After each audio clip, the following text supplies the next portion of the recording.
Welcome. My name is Wendy Wall, and I'm the president of the Vancouver Island Strata Owners Association. It's my pleasure today to be hosting this webinar presented by the District of Saanich. Today's webinar is an overview to get you started. I hope that you will be inspired to learn more.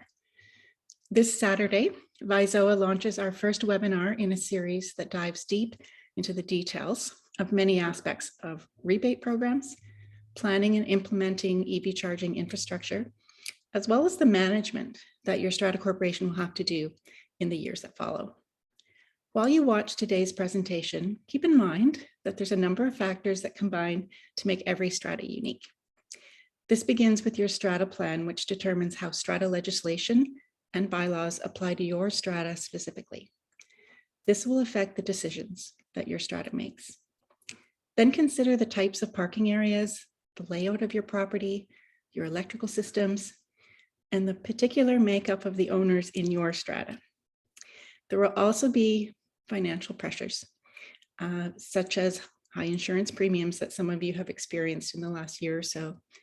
And probably more importantly, the balancing and prioritizing of the repair and renewal projects that you need to fund from your CRF or special levies. The decisions that are right for your strata could be very different from other stratas. Vizoa is here to educate and support strata councils, and we have a new webpage called EV Charging for Stratas. There you'll find information on our upcoming webinars, links to the District of Saanich, and we'll be adding resources such as worksheets over the next few weeks. You will hear from two experts today. First, please welcome Maggie Baynham, Senior Sustainability Planner with the District of Saanich. Great. Thank you, Wendy. And thank you to the Vancouver Island Strata Owners Association for hosting us today.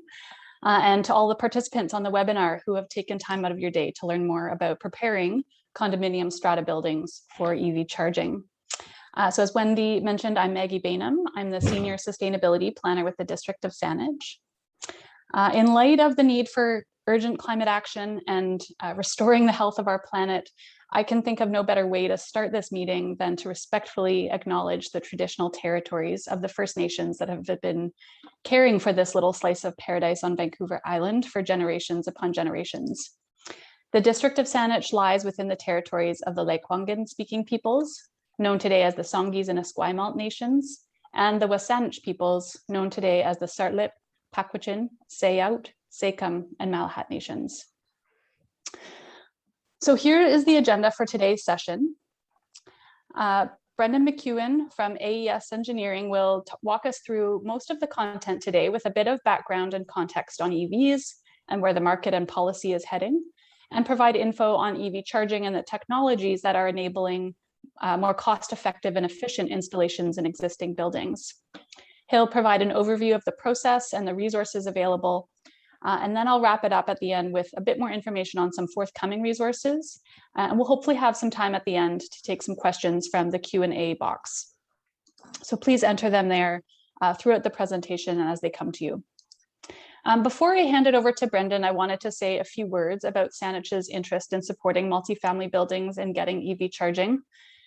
Early in 2020, Council adopted our climate plan, which commits Saanich to cutting our community-wide GHG emissions in half by 2030. Vehicle electrification is likely to be the single largest contributor to greenhouse gas reductions in our community and can get us to about 20% of our target. To get there, though, we need over 1/3 of Saanich residents to be driving electric by 2030. With over 20% of our residents living in condos and apartment buildings, we know that if multifamily buildings are not supported to get access to EV charging, we're likely to miss that goal. So we've been really excited to help support the Clean BC Go Electric program for multifamily buildings, and even more thrilled to be able to offer additional funding through a rebate top-up that's available now. And you'll hear more about that towards the end of the webinar. So to talk about the rationale for a program like this and walk you through the considerations and the steps, I'd like to introduce Brendan McEwen. Brendan is Director of Electric Mobility and Low Carbon Strategy at AES Engineering firm, an electrical engineering and policy advising firm serving Western Canada. Brendan developed the first 100% EV-ready residential new construction parking requirements in North America, which Saanich quickly emulated in 2020. So now all new buildings constructed are EV-ready. He also designed the Clean BC EV-ready rebate program for multifamily buildings, which you'll hear more about. Brendan and the team at AES advise multifamily condos and other clients on preparing their property for the electric mobility revolution. Brendan holds a master's in city planning from MIT. So over to you, Brendan. Hey, thanks so much, Wendy and Maggie, and thanks to you all for joining today. It's my pleasure to get to speak to you. So as Maggie noted, AES is a full service electrical engineering firm. I'd say with a particular sort of specialty and interest in EV charging and in preparing our communities for, a decarbonized green future more broadly. So we've designed EV-ready retrofits for dozens of multifamily buildings across BC and are working with jurisdictions around North America on EV-ready new buildings requirements, as well as policies for existing buildings. So it's a real pleasure to share some thoughts with you today about how to prepare your buildings for a widespread future of EV charging. So as Maggie noted, I'm going to provide some background here and then explain what are strategies for implementing charging in multifamily buildings. So firstly, I just wanted to quickly touch on the benefits of EVs and why we see them being adopted at a really rapid clip over the next couple of years. Firstly, electric vehicles have much lower fueling costs. So to charge an EV to go a given distance is the equivalent of about 20 cents a liter of gasoline when you're charging at BC's residential rates. And it can actually be even lower cost in multifamily buildings for some of the rates that are paid there. You look at lower maintenance costs. Consumer Reports finds that EVs have half the maintenance costs as traditional gasoline or diesel vehicles. And even when you account for the manufacture of the vehicles and disposal of those vehicles, the best science that we've got indicates that you're going to achieve life cycle greenhouse gas emissions reductions on the order of 90% over the life cycle of those vehicles when you're charging on a power grid like BC's that's relatively low carbon. And to boot, there, of course, zero air pollutant emissions locally. So that means that you're not contributing to local air pollution and the kind of health impacts that are associated with that. So there's a lot of, I think, really good reasons to drive EVs. Today, they are more expensive than traditional internal combustion vehicles. There are subsidies to support their adoption. And moreover, the real story is that the cost of EVs is declining because the cost of batteries is declining. So we've gone from about batteries costing around $1,000 a kilowatt hour in 2010 to the best estimate for 2021 to date is an industry weighted average of about $125 a kilowatt hour to manufacture batteries. And what's happening here is there's economies of scale in the manufacturing processes. There's a lot of learning by doing. And every time the capacity to manufacture batteries doubles, the costs are declining about 20 or 25%. This has been going on for 40 years or so with lithium-ion batteries. Every analyst that we see out there projects that to continue. And so what we're looking at over the course of the next decade is that as battery costs decline, plug-in electric vehicle costs are going to decline.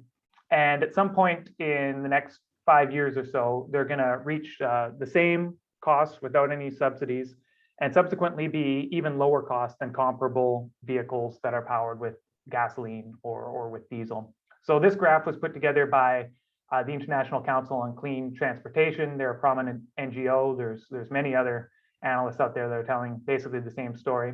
And these three lines that are sort of going down to the right as we go out forward in time represent the costs to manufacture with a 20% profit margin.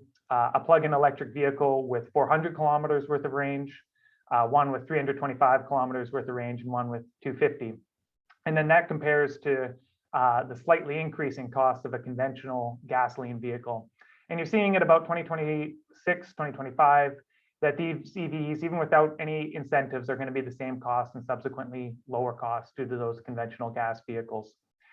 Plug-in hybrids do make a good amount of sense in certain applications, but you don't see that same sort of price decline trajectory. So I think the high-level takeaway for just your average person to understand about this is we're entering a future where electric vehicles are going to be the same and subsequently lower cost than conventional vehicles, even without any government subsidies, of which there are very great subsidies today. They are much lower cost to operate, they're great to drive, and they don't result in any sort of pollution. So it's, or very little over the life cycle. It's difficult to understand why households are going to want to keep getting internal combustion vehicles in the late 2020s. And already today, we're seeing just exponential growth in EV adoption, especially in Saanich and other parts of the island, but really all over the province. So it's not just that technology and economic story, of course, that's driving this. There's also government policy. The province of BC has adopted the zero emissions vehicle regulation. I guess it was about 3 years ago, they committed that by 2040, every new car sold in BC will be zero emissions. In their recently announced Clean BC roadmap to 2030, they updated that number to 2035. And the big news is that they're targeting 90% of passenger vehicle sales to be zero emissions, which means plug-in electric by 2030. So 90% of all sales will be required to be plug-in electric by 2030. And the federal government, as well as many governments around the world, have made very similar requirements. So in June 2021, it was announced that 100% of car and passenger truck sales are going to be zero emissions by 2035 across the country. So, moving forward, there's just an absolutely great case for households to adopt EVs, and it's going to be sort of the default choice whenever someone's going to get a new vehicle. The most important factor determining whether or not a household's going to have an easy time adopting that vehicle, however, is if they've got easy access to charging. And the most common and convenient place to charge your vehicle is at home. So this charging pyramid illustrates this concept well, and it illustrates where households or where most EV charging takes place. So across Canada, about 75 or 80% of all the electric vehicle charging that occurs at home, and it's where vehicles park every night. If you've got on-site parking in your condominium building, or for those single-family homes with on-site parking in their garage or their parking pad, people go and plug in. Now, in single-family homes, it's usually quite straightforward to implement EV charging, but in multifamily, the audience today, it requires a fair bit more thought for how to do it in the most effective way. Now, there is certainly some charging that takes place at work across North America. It's about 15%. In Canada, it's currently less than that, but we see that evolving into the future. And then there is some charging, of course, that takes place when people are out and about and on the go within metro areas. And then a very small percentage when people are on long distance trips. As you're driving to Calgary, you stop over in maybe 2 spots along the way to take a break and do a fast recharge. But again, the large majority of charging takes place at home, and we need easy access to that home charging to make households feel the most comfortable adopting EVs. And I think also it behooves condominiums basically to keep your property competitive with the new construction that's coming onto the market, to think about how we're going to be providing easy access to EV charging for the residents that live in our buildings. So I'll say a little bit about EV charging, what we mean by EV ready, and a set of technologies called EV energy management systems that are important to enable large percentages of parking spaces in multifamily buildings to have access to EV charging. So there's a variety of, 3 broad different classifications of levels of EV charging. AC level 1 is basically the same voltage as a typical household outlet, so 120 volts, and it provides a relatively slow rate of charge. So for very efficient vehicles, like let's say the Tesla Model 3, you might be able to get about 9 kilometers of range worth of being plugged in. For less efficient vehicles, like let's say the Ford F-150 Lightning, the plug-in electric F-150 that's going to be available next year, you're going to have a lot slower rate of charge for that type of vehicle. So to date, some households have, I guess you could say, made do with that sort of AC level 1, and it works for some. But moving forward, the large majority of multifamily residents and folks in other sorts of applications like workplaces, they're going to want to have access to level 2 charging. So level 2 charging is either 208 volt or 240 volt. That's the same sort of voltages you might find for, let's say, dryer plugs or for ovens, and a range of different amperages that provide different levels of power. Commonly for, let's say, a 40 amp circuit, you might be able to get 35 to 40 or 50 kilometers per hour worth of charge from level 2. So it provides a good quality of service for at-home charging. And then there is fast charging. It can be very fast. This is very expensive to install and doesn't make sense in multifamily contexts. Now, when we say EV ready, this refers to a way to future-proof a parking space to be able to easily install a charging station over time as a household adopts an EV. So what we mean when we say EV ready, it means that that parking space has a wired electrical outlet that's beside it, adjacent to it. And then your EV supply equipment, or sort of colloquially an EV charging station, can be installed again over time as those households adopt EVs. Now, most of the time, what that EV ready space is going to be is a junction box that's next to that space that's for whoever is assigned the parking in that space to be able to then hardwire in a charging station. There are also ways to do this where you could have a receptacle, like this little image here on the right, where you could plug in directly. But most of the time, it's going to be a junction box that you would then hardwire in a charging station. It's not the same as EVSE installed, which is usually what you need in order to charge your vehicle, but you're getting the electrical infrastructure in, which in multifamily buildings is really the complicated and can be costly component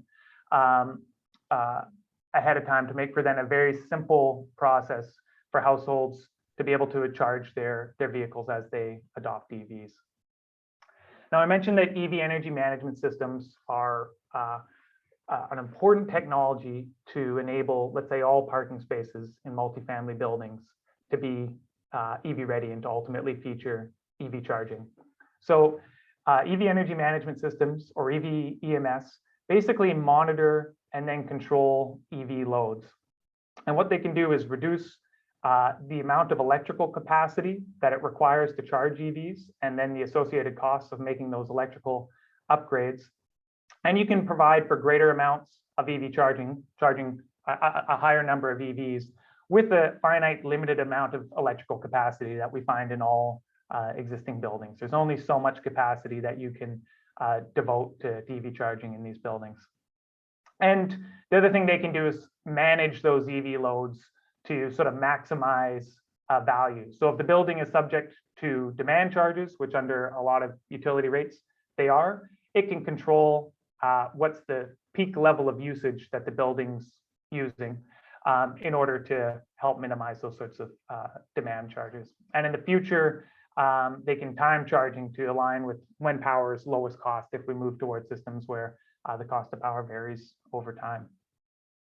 So just to reiterate the point, EV energy management systems are very important to enabling high levels of EV charging and EV ready parking in multifamily buildings especially, but in many different sorts of contexts. So there's a variety of different sorts of ways EV energy management systems work. I'm showing here two diagrams. The one on the left shows the way you might do the wiring if you didn't have any sorts of EV energy management. So you're providing 4 charging stations here, and each of those has a dedicated circuit, and that might be 4 amps in capacity. So 4 times 4 is 160 amps. So it takes a fair bit of capacity to charge those vehicles. Where in the image on the right, you've got these 4 charging stations that'll serve 4 different vehicles connected on one 40 amp branch circuit. So they're sharing that circuit. And in a residential context, a certain amount of sharing circuit is completely all right. Even once everyone's got EVs and is charging at the same time, you can design these systems so that everyone's going to be able to get a full charge for the next morning when they wake up and are going down to drive. And so you have just a great driver experience and adequate quality of charging for all the occupants.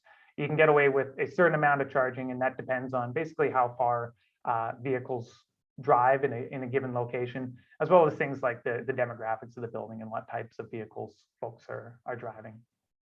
So EV energy management systems enable you to do these sorts of circuit sharing configurations and other types of electrical configurations that can really substantially reduce the electrical capacity in the buildings and the associated costs.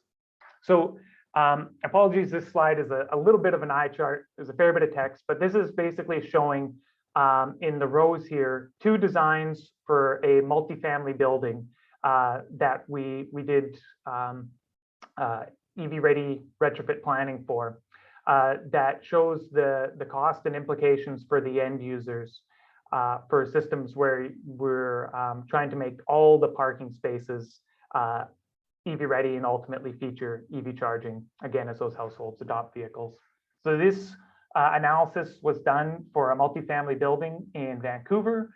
The building had 153 residential assigned parking spaces, all underground, and we did this analysis in late 2020. And then again, you can see here in these 2 rows, we've got different electrical configurations that represent different designs for load sharing. So the first one is basically designing for no use of energy management and none of that kind of smart charging EV energy management types of systems. So if we were going to give everyone access to be able to plug in for that building, it would be a pretty expensive project. Almost $650,000 would be the one-time project cost to make each parking space EV ready. So that's a cost of about $4,200 per parking stall. And then as drivers adopt EVs, they would need to pay a cost for a dumb charger of maybe about $1,000. The drivers would be paying more in energy costs over time because the energy costs for the building would be a lot more substantial because you'd have higher demand charges. So basically, if you use a larger peak amount of electricity in a building, the utilities charge you more money because it's more expensive for them to be able to supply that power. So those drivers wind up paying a relatively high $71 a month to fuel their vehicles. And then depending on whether or not you're using networked chargers, you would have network costs. So all these costs, I should also note, are before there's any subsidies from incentive programs. The second option below shows a 4-share on 40 amp circuit that uses EV energy management systems scenario. So each 4 parking spaces is sharing one 40 amp circuit. The cost to make each parking space in that case EV ready is $144,000 or $940 per parking space. Charging stations can be more expensive when you're designing for these smart chargers, but you're also going to have lower energy costs over time. And there are cost-effective smart charging stations available from various service providers as well. So certainly you can see it's a lot lower cost to have this one-time comprehensive upgrade that's going to solve the problem of EV charging in that building. And I'll note we're even working on designs that really aggressively load manage and are going to further reduce the cost for buildings. So where that 4-share on 40 amp sort of design, which is kind of a pretty typical design, and we see a lot of municipalities now requiring that as sort of a minimum for new construction. There are cases where the building, there's not very far daily distances driven, which is likely the case for most buildings in Saanich, where there's not this very long commute shed.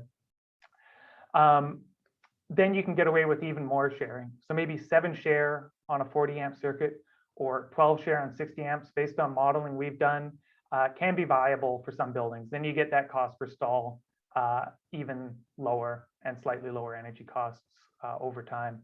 So you want to, as you're thinking about EV charging in your buildings, think about what is going to be the most cost-effective way to basically solve this problem for all the residents moving forward. If we anticipate most residents are going to be getting EVs into the future, well, how can we get advice from experienced folks who are going to help us make these decisions that are going to minimize the cost to basically solve the problem for our building.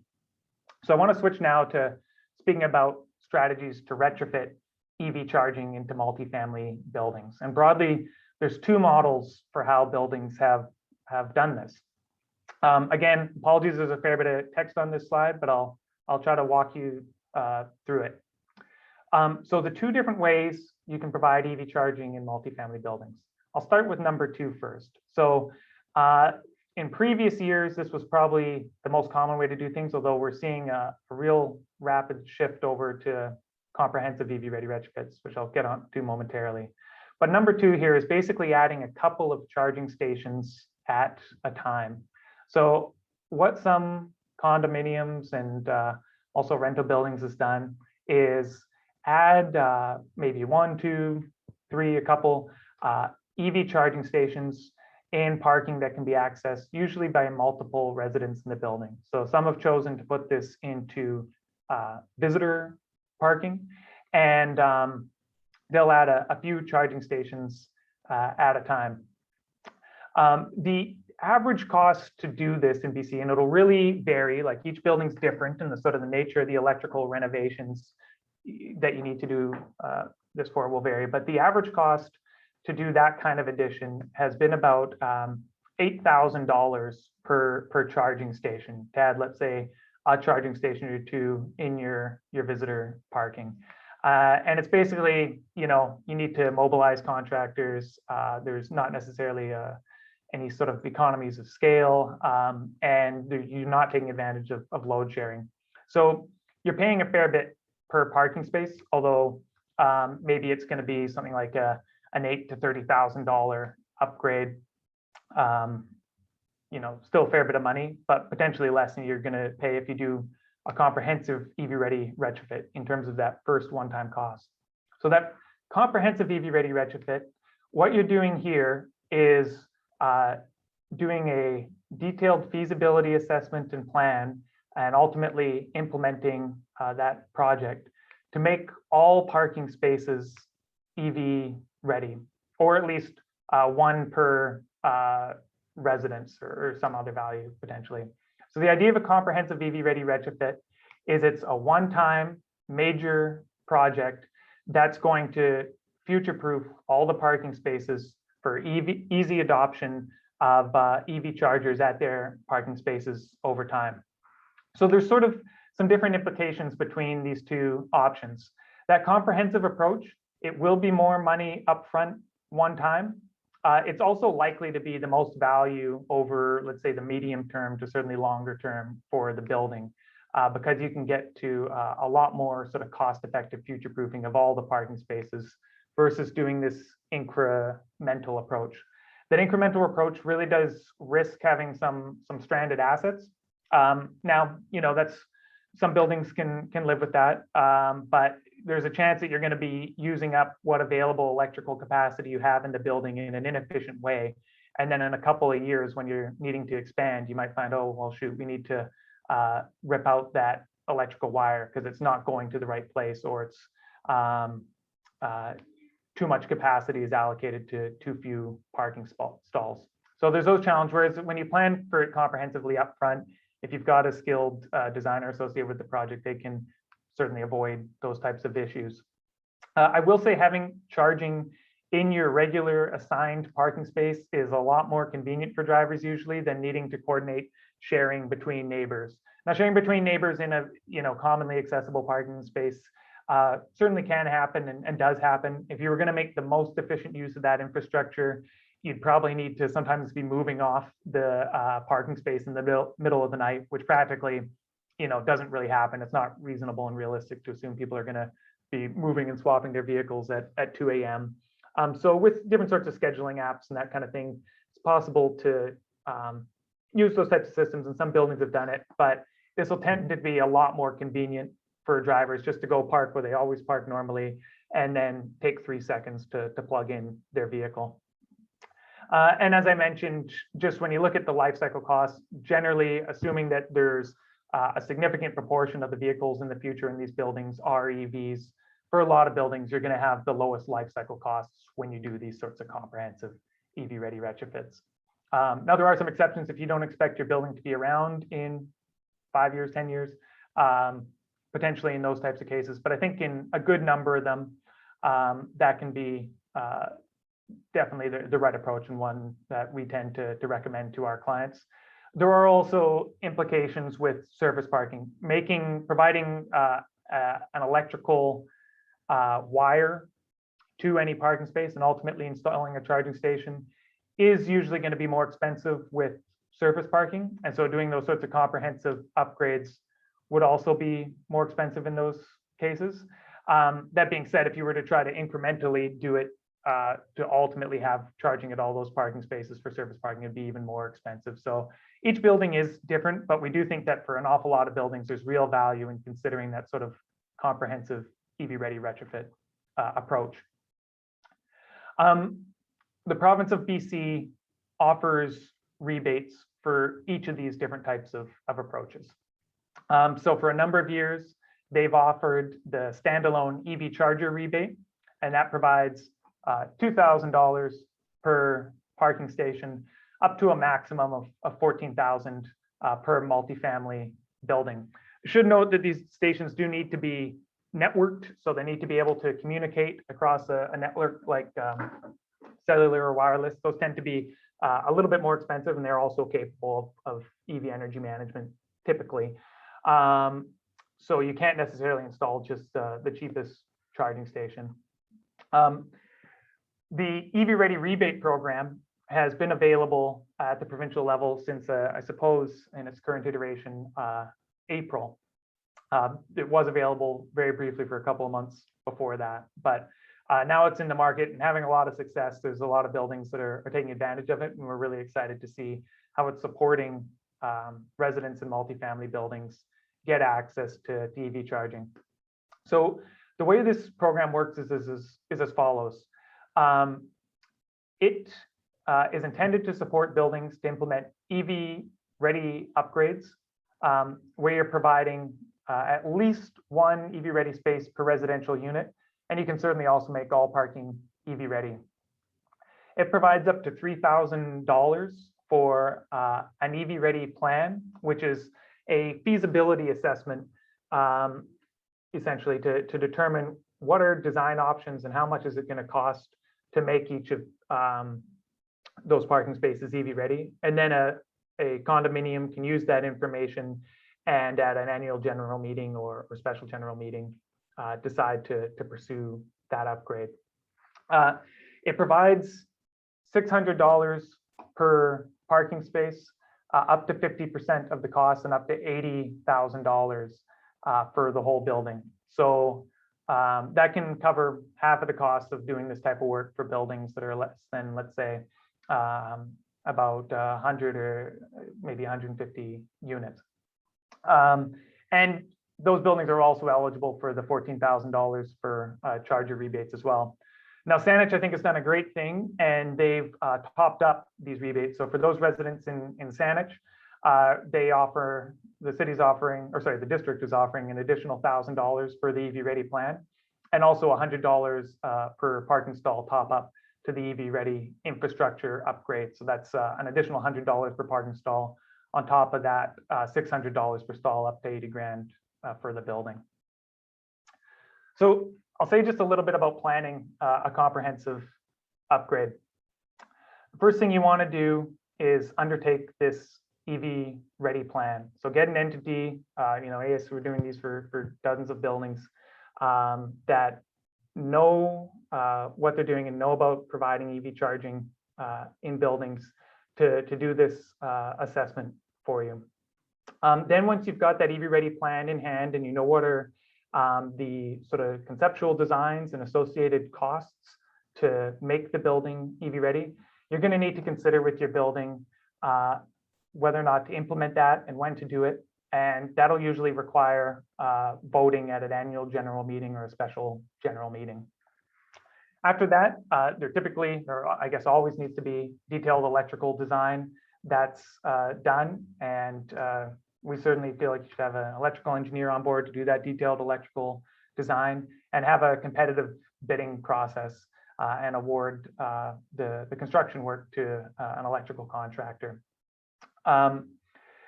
You also want to update your EV policies and bylaws. And typically when you're using EV energy management systems, you're going to need to select one EV network service provider that's going to be the default service provider for the building. So there's a variety of companies out there that provide EV charging services.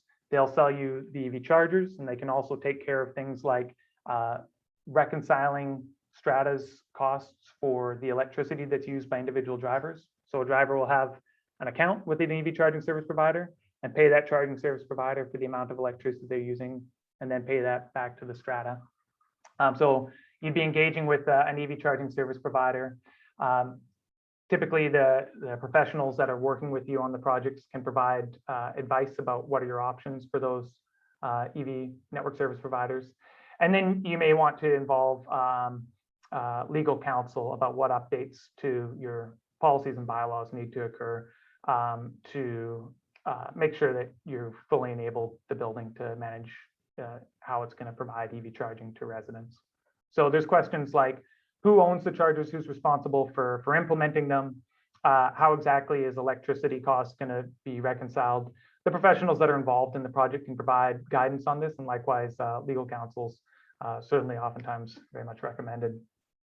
So once you've selected the contract you're going to work with, you do the construction and install the EVSEs over time as households adopt those vehicles. So in terms of links to follow to learn more about EV-ready retrofits and the different sorts of incentive programs that are available. Firstly, certainly check out the Clean BC Go Electric EV-ready rebate program. So you go to goelectricbc.gov.bc.ca, and there's also the link for BC Hydro, and you can learn more about the incentive programs that support these EV-ready upgrades. Plug-in BC offers fantastic EV advisor services for multifamily buildings. So I'd encourage you to check out pluginbc.ca, and there's the link to their EV advisor service. They can provide further guidance to buildings that are starting on this journey. And then there's a variety of resources for making good decisions under the Strata Property Act. So definitely Vizoas and Wendy are a fantastic source of information. For those that are not on Vancouver Island, Tony Giaventu and others at Condominium Homeowners Association, or CHOA, are a great bunch of folks and really worthwhile connecting with as well. And then can't leave out District of Saanich. I encourage you to visit the resources that they've shared. Key considerations for the EV Ready plan. The program does allow electrical engineers or licensed contractors to conduct the plan. I very much would encourage you to work with organizations that have experience doing this and have the right incentives to, represent your building's interests. The rebates for the EV Ready plan cover a cost of 75% of the cost of the EV Ready plan up to $3,000, and then there's the additional $1,000 top up from District of Saanich. Just to be transparent about AS's pricing, we're typically for sort of more small and mid-sized buildings looking at about maybe $5,500 to $6,000 per building, and it can be more for larger multifamily buildings. There's a range of sort of costs out there. We'd encourage you to select consultants on the basis of their experience, expertise, qualifications, and then also considering price.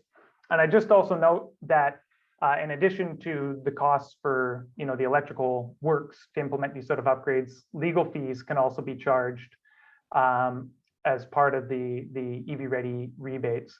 So it makes sense to speak with Strata lawyers early on to request a quote. We've got some folks that we work with that can refer buildings to, but I'm imagining that there's going to be a growing number of Strata lawyers that are interested in helping buildings understand how best to navigate these sort of processes. So just in the last couple of minutes, I wanted to provide an overview of one building that we worked with a couple of years ago. It's in the greater Vancouver area. It had 23 residential units, and then each unit had 2 parking spaces. And so we were the electrical engineer for this project, and PowerPro is the electrical contractor, and the building worked with ChargePoint. That's their EV network service provider that they got charging stations and other infrastructure from. So we started with that EV ready plan to assess the options and developed a variety of different sorts of options and associated cost estimates for the building to decide from. The building chose their preferred route and made the decision to pursue the project at a special general meeting. What they did was share 4 parking spaces per 40 amp circuit. So basically, one household would be sharing with another household, and they'd be doing sort of load sharing between those different units. This one, frankly, costs a little bit more than some of the other buildings that we've worked with to date, but it was $1,390 per parking space for all the works before any incentives were applied. And that covers both the cost for the detailed electrical design as well as the contracting and commissioning cost for the project. And then households installed their charging stations over time. So 10 of the 26 households installed charging stations right out the gate, and 13 are waiting until they decide to purchase a charger. So thanks so much. Very much looking forward to any questions that are arising, and I'll pass it over to Maggie to say a few additional words. My email's down here. Please feel free to reach out. Thank you. Great, thanks, Brendan. And we've got quite a few questions going in the chat, or in the question and answer box. So I'll just try to breeze through these last slides. Just wanted to mention that, Brendan did a great job highlighting a lot of the resources that are available. And I wanted to mention that there's some new resources that will be coming online soon. And many of those will be on the Plugin BC website. So the link to that is there. And that's also where you access that free 5 hours of advice from an EV advisor. So part of the resources that you'll see there include a new guide for condo and rental building owners, and provides a lot of this type of background information and guides you through the process. A template survey that you can use to get a sense of the level of interest and support for EV infrastructure from your fellow Strata owners. Many people do a survey as kind of a first step and are really quite surprised to find more support than they had expected. There'll be a document that provides an overview of the different Strata user fee structures for different metering and billing options, and a legal review of parking tenure that explores options and legal requirements for installing EV charging infrastructure under different types of parking tenure. In addition, there'll be some resources to help you in getting quotes for your EV ready plan, including a template request for proposals document and a list of questions for prospective firms to help you assess their capabilities that Brendan emphasized is so important. I wanted to also just emphasize that Saanich's top-ups, the $1,000 for the EV Ready plan and the $100 per stall for the infrastructure, they're both administered through the Clean BC program. So there's no additional paperwork. When you apply to that program, they automatically will apply that rebate. And the link to the program information is on BC Hydro's website there. And a few folks have asked about, for other local governments, if you live in a different municipality than Saanich. I answered that there's a link on BC Hydro's website with all of the top-ups that are available from different partners. So it was the individual asking about City of Vancouver, so you can find that link there. So you can go to the next slide there, Brendan. We have some additional resources on our website, including a couple case studies. So the one that Brendan spoke to, but also one that's here in Saanich, and it includes a video and a write-up. It's got the costing in there. So please go check that out at saanich.ca/EV. And lastly, our last slide here. If you found this webinar interesting and are ready to dive into more details, Wendy mentioned that the Vancouver Island Strata Owners Association has a series that's really going to get deeper into some of the elements here. And the first one is coming up this Saturday. So if you're interested, go to their website and register. And I'll turn it over to the questions now. So I'm just going to take it from the top. I've been answering some of these, but I think it'd be great to have Brendan answer as well. So from Jeremy. Sorry, Maggie, I've been monitoring them and Yep. I've grouped together. There's about 8 that all Okay, great. focus on something very similar. So there's some confusion. If you could explain, and I don't know which one of you wants to explain it. There's questions about what are network costs? What's a smart charger? What do you get when you pay network costs? All around that type of thing, energy management. So those 3 concepts, I think if you could clarify would help a lot. Sure. Yeah, the first thing I'll say is there is certainly commonalities between all these terms, but different organizations might mean slightly different things when they use those terms. I think ultimately you want to have an organization that can advise you on what's going to make the most sense for your building. With that being said, network chargers are chargers that are able to communicate across some sort of network. So it could be communicate via cellular, it could be communicate via Wi-Fi, it could also be Ethernet into the wall. And then a lot of the time, although not all the time, they would be communicating from some sort of gateway in the building out to an entity. So for some buildings, they offer like offsite services that are managed in the cloud. So a charger with some sort of network communications capabilities is usually required if you're going to do EV energy management. There are some sort of electrical configurations and designs and technologies where that may not be the case, but usually that'll be the case. Network chargers that can communicate sort of with the outside world are required through the charging incentive programs that are offered by the province. And the types of services that those EV network service providers will usually provide are like the following. You can have billing and then paying the costs of the energy that each driver is using. So the way we would usually organize the electrical metering for these buildings when we do an EV ready retrofit is there's one utility meter that is measuring all the electrical consumption for the building's EV charging. So you have a separate utility meter for all the EV charging in these comprehensive EV ready retrofit projects. And then your strata would be paying the cost of that electricity used by the EV charging to BC Hydro. Now the strata needs to get those costs back. There's different sort of ways that you could allocate costs to drivers. There have been some buildings that kind of just split the costs between all your drivers. So it doesn't matter whether you're regularly driving to I don't know, Toronto and back, or if you're just using it to do your short commute. That's problematic. A lot of buildings allocate the costs according to how much people drive. And so each of these charging stations that's smart and networked typically can do sub-metering of how much electricity is used. They're not, let's say, utility grade meters, but they're accurate to within a percent or two. And so you, based on how much power you're using or a reasonable proxy, like the amount of time that you're charging for, you'll pay the costs that you've sort of imposed on the strata to those charging network service providers, who will then pay it back to the condominium. And so that's how the condo's being made whole.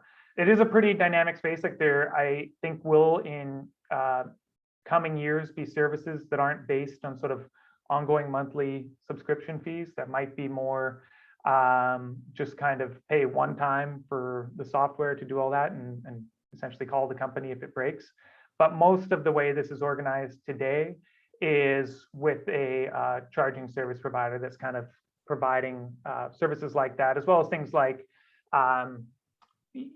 maintenance contracts, warranties, helplines, this sort of thing on an ongoing basis to the drivers that are using those services. So, it is a pretty dynamic space that's changing over time. There are different types of offerings that are out there. I hope that helps to understand some of the types of services that are provided. Thanks. Maggie, if I could just clarify, we also have a couple questions in here about how the strata charges the owners. Just to clarify, there are only certain legal ways under the strata property regulations that you can create what's called user fees. So you would have to create a bylaw, and you could also create a rule. That's what gives you the legal permission to charge a user fee to an owner for something like EV charging. And as Brendan mentioned, there's other costs. So one of the questions was, well, what happens if you put in this whole network system, but you only have 2 drivers and you're sharing those monthly costs between a couple of drivers? Well, this is where the strata makes their own, decides how they want to do this, because they could decide that all of those monthly costs get divided among those current users, or they could decide that they just want to charge a flat fee. And maybe that doesn't recover everything in the first couple of years, but maybe it will grow. So these are all decisions that are at the will of the owners. And these are things that would be passed at your general meetings. So we'll get into that in more detail with the VZOA webinars, but just to make it clear, there's only certain legal ways that you can do it, and you have to follow certain steps. Thanks. I don't know if Maggie or Brendan wants to answer this, but the very top question about the transformer. Would one of you like to address that? Jeremy asked, has the government considered the cost for condos to replace their transformers to accommodate electrical charging? I would suspect most condos do not have current power supply from their transformers to have 90% of their residents charging vehicles. So we've done these assessments for dozens and dozens of multifamily buildings. When you design for reasonable levels of load sharing using EV energy management systems, in our experience with the buildings we've worked with thus far, and I think for the vast majority of buildings in the province, you do actually have available electrical capacity, usually, although not always, to provide all residents with an adequate level of EV charging service without needing to upgrade the transformer. So it is definitely possible in, I'd say, a large majority of circumstances, although always got a caveat with every building's different, and you want professionals involved in doing those sorts of electrical assessments and design. Brendan, there's another question that's just asking about future technology. Is the technology going to change? So I'm not quite sure if that question is asking about whether the technology of the cars or the vehicles is changing, or whether the technology of the charging is changing. I'd say the technology of the vehicles is just going to keep getting better and better. I do not see the rationale for having EV charging in your home assigned parking spot changing in the future. It's going to be lower cost ultimately to have all these vehicles sort of charging at a slow, steady rate overnight next to where households park, versus trying to provide really like an abundance of really high powered fast charging infrastructure out on, in public areas. Just basically when we do our sort of like back the envelopes and think about the electrical system, that'll be, I think, something that'll be convenient and really desirable to have charging in your home parking spot. I think there will certainly be, it's obviously a fairly broad question. There'll be evolution in the nature of the services provided and the types of technologies that are available. I'd say what's out there today is ready for prime time. And if you do this kind of future proofing for, a sensible design of the wiring to your parking spaces in these multifamily buildings, I see that kind of standing the test of time, even as, let's say, the charging stations and the algorithms that manage EV energy management systems upgrade into the future. So hopefully that's useful thoughts on that matter. Brendan, we have 2 questions about batteries. One is what is the lifespan of EV batteries? Is disposing the battery environmentally friendly? And then another one that says, we haven't heard any discussion about the benefit to a battery for continuous connection to power. In terms of the lifespan of the batteries, I do think we will see different vehicle manufacturers and battery manufacturers have different ultimate performance. My sense is that a lot of these manufacturers, this stuff is going to last for a very long time and really significantly extend the useful life of vehicles that we see compared to internal combustion vehicles right now. I mean, you might have seen in the news a little while back, Tesla working with this or on this 1,000,000-mile battery. I know that there's a number of Tesla vehicles that are involved in long distance fleet operations in BC, where the batteries are lasting for like 600,000 kilometers plus. The last time I spoke with the fleet that I'm thinking about, and they've only lost maybe, I believe it was about 15% of their range in that time. So vehicle batteries actually should have a pretty good life, and I think that'll be sort of a competitive differential thing where people want to have something that's robust. But different battery manufacturers, different vehicle manufacturers, definitely there'll be different sorts of implications, and I'd encourage people to think about the vehicles that they're purchasing. Like, obviously it's a major purchase. We want to look into that a little bit for the different manufacturers. In terms of disposal, it is an issue. Right now, there's not much recycling of batteries that happens. There's a huge amount of work and investment going into that space. I'm definitely not an expert in it. There's billions and billions of dollars going into how are we going to cost effectively and in an environmentally responsible way recycle batteries at the end of their lives. There's a lot of different sorts of opportunities being explored to firstly redeploy those batteries in other sorts of applications where there'll be less high demands on their charging capacity. So things like electricity grid storage, 15-20 years down the line, maybe you deploy EV batteries. And actually there's been a lot of deployments to date that are already doing this with like first generation Nissan Leaf batteries and that kind of thing, to do storage. So you've got overnight cheap storage, the sun's shining, providing free energy, and then you're just soaking that all up and deploying it during the nighttime. There was also a ton of effort into recycling those battery components and recovering the valuable minerals that are in them. So that lithium, cobalt, manganese, nickel, all these kinds of components that go into the batteries, there's value in that to build more batteries. And there's a huge amount of investment into trying to build recycling platforms. So, it's just a hunch. We'll see what the future holds, but I'm,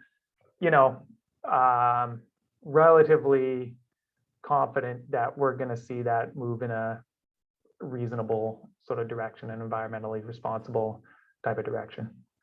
Could you repeat the last question, Wendy? I'm not seeing it in the question and answer, and I wasn't sure I understood it the first time.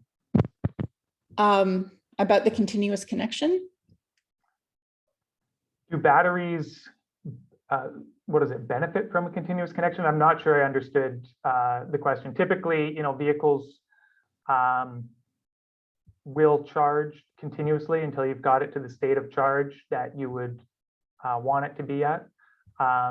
Oftentimes, vehicle owners might set that for like 80% of their battery state of charge. Keeping it totally fully charged all the time can somewhat negatively impact the lifetime of the battery.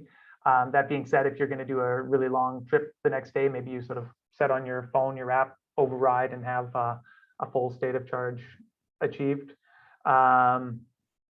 A continuous connection, like those vehicles, the charging station is going to charge the vehicle up until the point where the vehicle says, I'm not accepting any more power, basically. And then EV energy management systems will sort of allocate how much power is being delivered to these different vehicles to control the total amount that's being delivered and ensure it doesn't, exceed the capacity of any part of the building's electrical system. So a related question, I'll just tack one more, sorry, Maggie, about batteries. Are there any concerns about fire safety in underground parking areas, knowing that battery fires are almost impossible to put out? I haven't read much about that. These vehicles are absolutely, approved for use. There is, those couple of vehicles where they have said, hey, we've had an issue with one or two of these vehicles and had recalls of them. Regular internal combustion engine vehicles are driving around with extremely flammable hydrocarbons in them as well. They are approved for use and approved to be parking in these sorts of underground parkades. So, I would say I'm very minimally concerned about EVs parking in my parking garage in my building. I think Maggie answered some questions by typing about right to charge, but I'd like, because it's such a common question, I'd like to just answer that verbally as well. In 2020, the minister responsible for housing, in the mandate that they were given from the government, they were told that one of their priorities was to bring in, they didn't call it right to charge legislation in that mandate letter, but that was the intent. So VSOA has already been in contact with the housing policy branch on this topic, and when they're ready to start talking about drafting legislation, VSOA is going to be part of that discussion. So we'll be here to advocate in your interests. So if you have any concerns or suggestions about that topic, please email evcharging@vsoa.bc.ca.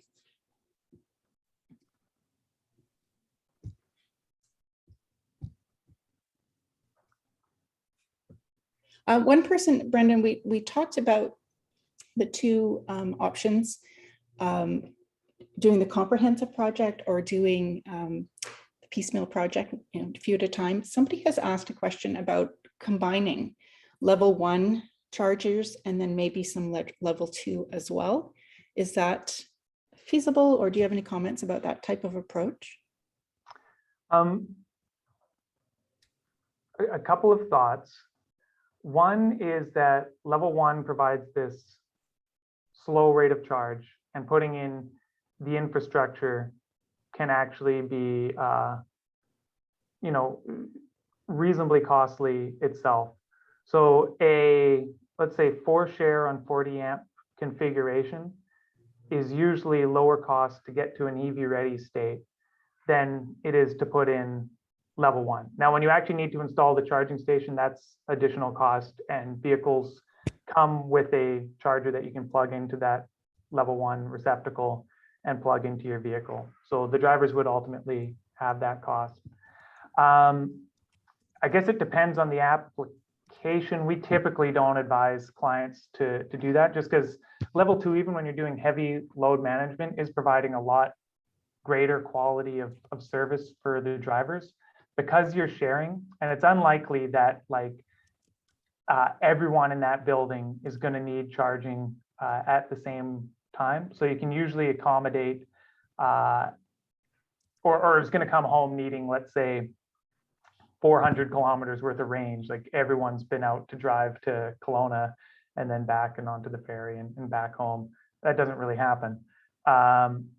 So you're going to usually have everyone be able to be fully recharged the next day, whereas level 1 doesn't provide as great a quality service. It's definitely, something that's possible. The incentive programs are focused on level 2 charging. So if you did want to entertain that kind of notion for your multifamily building, you might not be able to take advantage of, let's say, the EV Ready retrofit program, at least in its current iteration. So, I suppose it's possible. It's not something that we tend to advise that our clients do. Maggie, do you want to answer this one? As more people purchase EV vehicles in the future, will this put more demand on the electrical grid of the city or community? Yeah, I can, and Brendan may have some additional thoughts to add as well, but this is certainly within the purview of BC Hydro, and that's something that they're actually in the process of doing right now through their integrated resource planning process, is looking at the capacity. And they're, for Vancouver Island, it's actually the area in the province where, they're looking to do those upgrades sooner than in other areas, but it's going to have sufficient capacity out till 2030, and they're working to increase and enable that capacity to grow to meet these demands. They have, been given the explicit mandate now from the province to support electrification. So whereas before their mandate was solely around conservation, it's now around fuel switching and electrification to meet the GHG reduction targets that the province and communities have.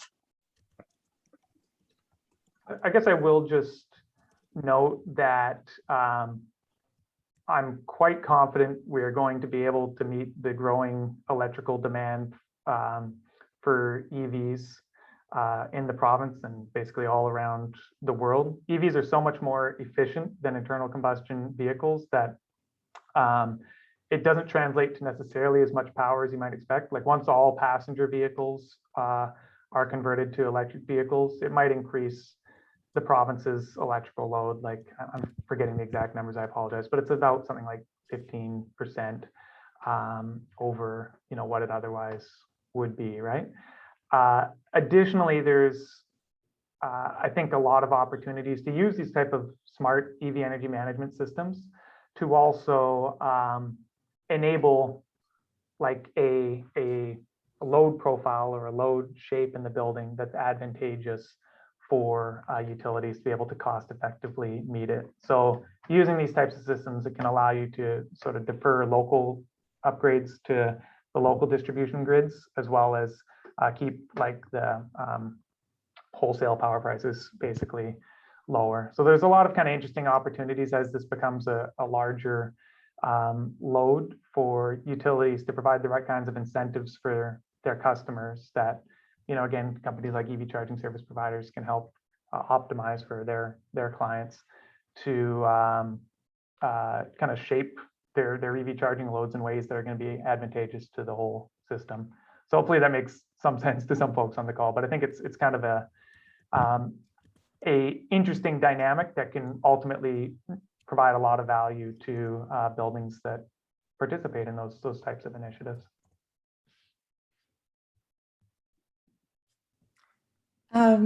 I don't know if you can answer this one. It's about major electrical upgrades. We were told we needed a substation outside of our building.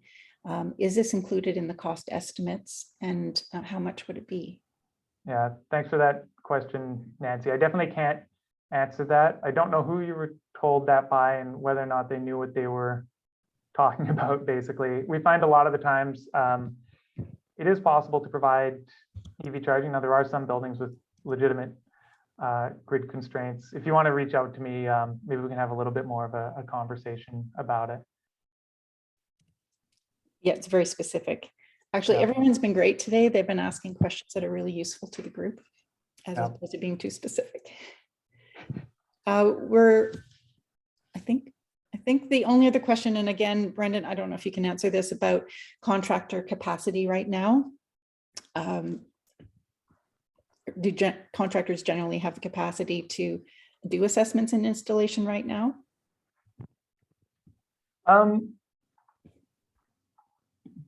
I mean, I'll say generally, yes, you will ultimately get it done.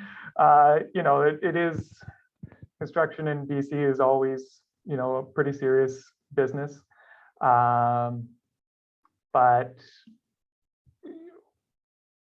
it might take some effort, but there's going to be capacity to be able to do this for you. Yeah. Okay, I think we have one more question. What are life cycle costs?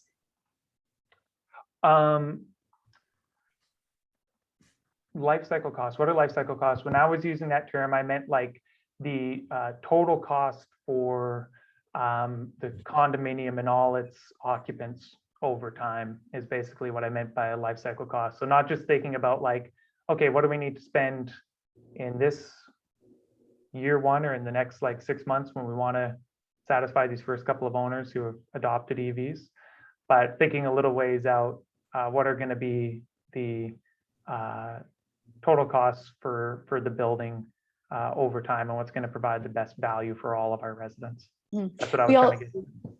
Yeah, we also referred to it in the context of like the GHG reduction potential. And when we're talking about that, we're talking about the energy and resources and emissions that are included in both the manufacturing and disposal of that, EV in this case, as well as just the tailpipe emissions that you are saving while that car is on the road.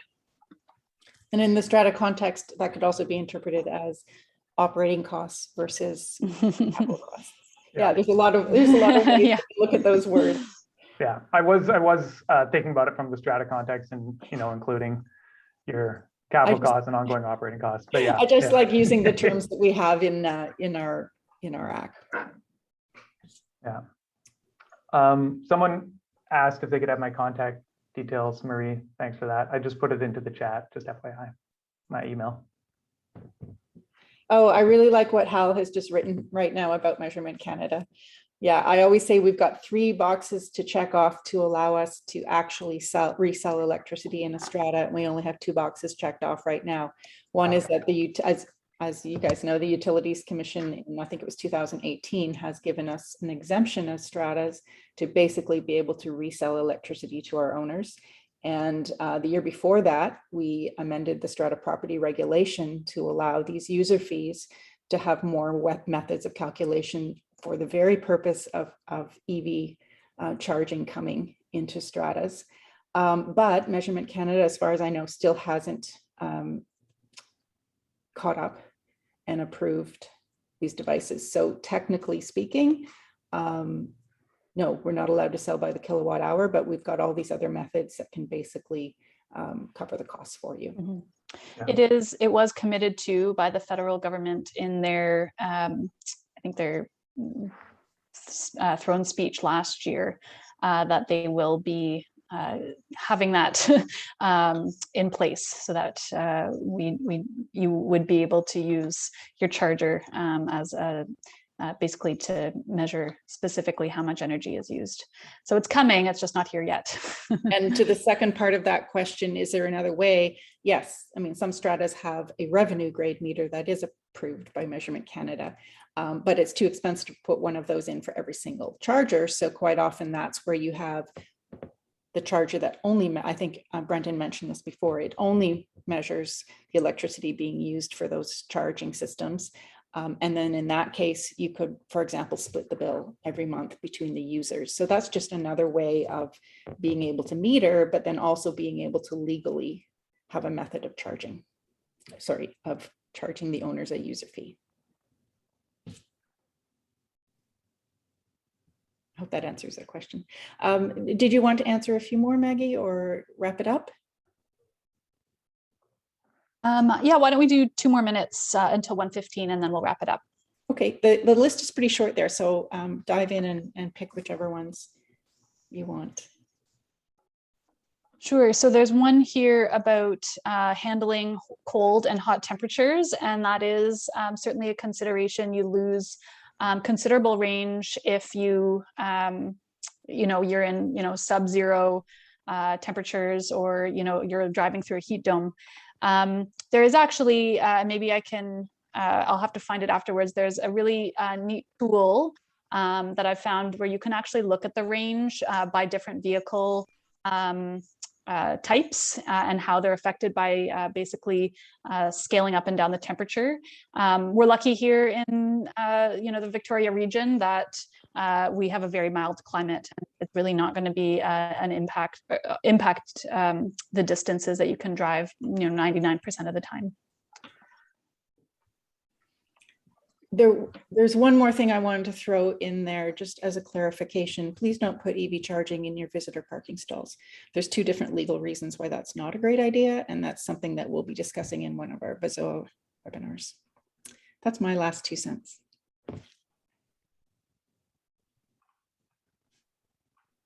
Okay, well, I think we should wrap it up. Thank you so much to everybody for joining us today and for all of the great questions that were put in the Q&A there. Hopefully we got to most of them.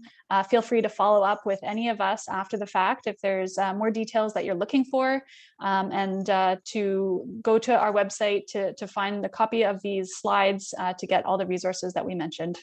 Thanks so much. Thanks, everyone. Thanks all.